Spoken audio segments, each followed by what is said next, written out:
Alright, let's talk about the time where my trailer filled with sewage while we were performing. We've officially dubbed this the Tour from Hell. So a few years back, I was approached by a promoter, a friend of mine, who wanted me to come play a show in Southern Ontario. And this is the very first time I was even offered to play a show in Southern Ontario, so I was super excited. The guarantee wasn't that much, but it didn't matter to me at that point because I just wanted to play somewhere else that wasn't my hometown. Now, not only did I get to play, but there was about 12 other artists on the group, and my band, Back 40 Entertainment, shout out Back 40, they had offered to play music for some of the artists that were also playing, so that they didn't have to bring their own band. My guys would be their backing band for them. Now, at first, it was only like 4 or 5 artists that my band was going to play for, but by a week before the show, it had turned into basically playing for every single artist that was on the bill. Now, if you're not a musician, let me put it this way. Imagine playing a full set, which is about 13 to 15 songs, and imagine timesing that by 12, learning every single song, every chord progression for every artist in roughly a week's time. Do you see where that can be an issue? But my guys were up for a challenge, and my boys crushed that challenge. Everybody there had a great set.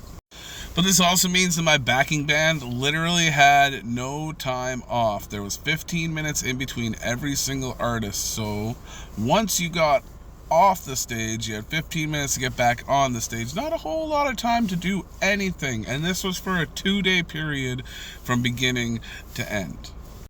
Now, I got the very, very short stick of the draw because I didn't have to perform with my band. My band was the backing band for everybody else, but they were my band, so I just got to sit back and watch my boys do their magic. Now, the festival wasn't huge. There was a couple people there. It wasn't anything I anticipated when I first thought of Southern Ontario, and that was just me being an idiot, but that's beyond the point. So it's day 2 now. My boys are tired, as they should be. They're a little grumpy, as they should be. And then it came down to the time where it's almost time for me to perform. Now, I'm the co-headliner of night 2, which means I'm on second to last, and the headliner that night was Josh Norad. Shout out, Josh. Love you, brother. And yeah, it was going to be an absolutely phenomenal show right up until about 15 minutes before I played my set. Now, when you're an artist, you usually have like a trailer or a green room, somewhere where you can relax, you can get dressed, you can just unwind by yourself where nobody really bothers you. And for this festival, we had a gorgeous camper for this festival. It was beautiful, like top of the line. My house probably doesn't cost as much as this trailer did. So 15 minutes before my set, I'm heading back to the trailer. I'm going to get a little freshened up, get ready for my show. And that was until I opened the door to the trailer. Because as luck would have it, sewage spewed out of the front door. There was one rule for the whole entire weekend. No pooping in the trailer. And I promise you, me and my boys, we saw to it that rule was abided by. But what we didn't know was the fact that the show before us had that trailer, and they didn't follow that rule. And when someone turned the water onto the trailer, the sewage line was wide open and it overflowed back into the trailer. I don't think that's a smell I'll ever not have in my nose. Now, luckily, we had a certified plumber in the band at the time, as well as a pest control specialist. So they tackled it. The smell wasn't a problem for them. They grabbed their clothes, which were on the ground. They grabbed some of our guitar cases, which were on the ground. All of it covered in sewage. Need I remind you, this is 10 minutes before I take the stage. So the show's delayed about 10 minutes while we're trying to figure out what we're going to do. We don't smell the greatest, but what else are we supposed to do? We hit the stage, we rock that show out.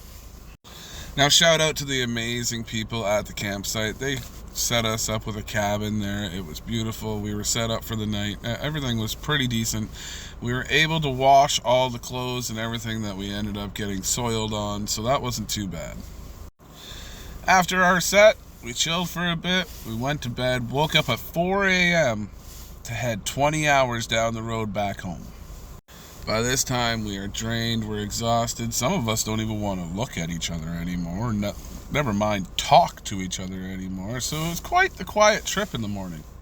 And we are making great time all the way home. It looks as though this 20-hour trip is going to feel more like 16, right up until we get about 3 hours from home and the engine blows in the car.